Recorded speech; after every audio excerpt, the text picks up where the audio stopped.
m'appelle Charlie, je représente la région Bourgogne-Franche-Comté.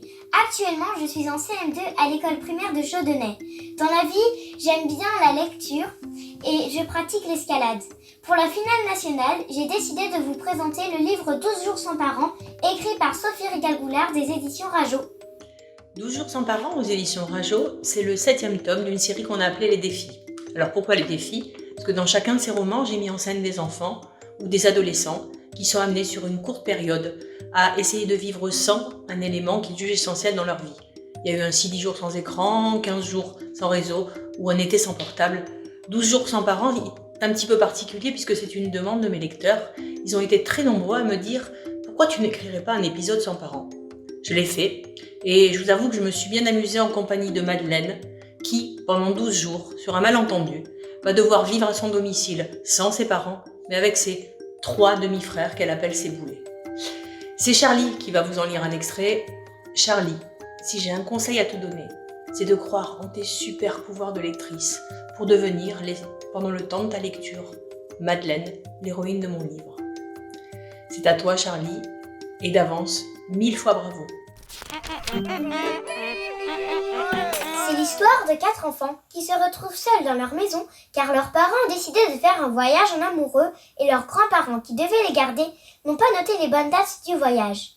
Les enfants ont alors décidé de passer 12 jours tout seuls et de ne le dire à personne.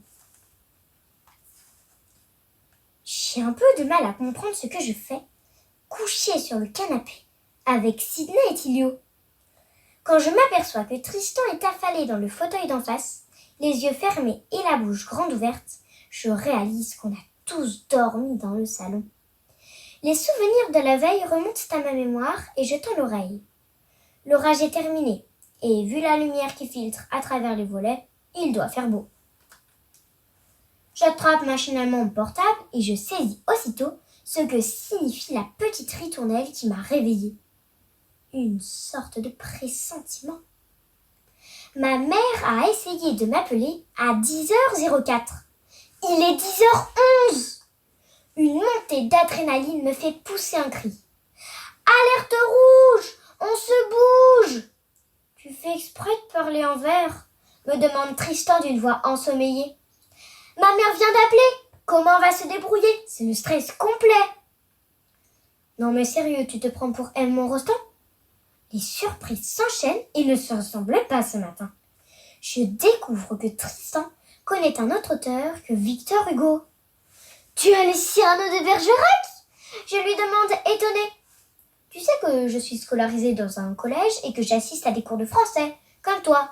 Notre prof nous a passé un film sur la vie d'Edmond Rostand l'autre jour. Tu croyais que ma vie se résumait à un stade et un ballon? Tilio et Sydney se réveillent, ce qui m'évite de prolonger cette conversation. Je leur explique notre situation d'urgence absolue. Sandrine a téléphoné une fois. Elle va rappeler, c'est évident. Sydney, maman va vouloir discuter avec toi. Il faut que tu dises que tout va bien. Oui, acquiesce mon petit frère, tout content à la perspective de parler enfin à notre mère. Et je lui demanderai si elle rentre bientôt. Non, crie-t-on en même temps, Tristan et moi. Elle va croire que tu es triste si tu insistes pour connaître la date de son retour. J'ajoute plus doucement, elle va s'inquiéter. Dis-lui que c'est cool la vie ici et que tu es super content avec papy et mamie. Mais ils sont pas là, me répond Sydney. Je regarde Tristan qui chuchote, c'est pas gagné. Il lui rappelle, gentiment pour une fois, qu'on a pris la résolution de vivre sans parents et qu'il ne faut jamais trahir une promesse. Sydney hoche la tête gravement. Et si ta mère demande à parler à ton papy et ta mamie, tu lui répondras quoi? Insiste Tristan.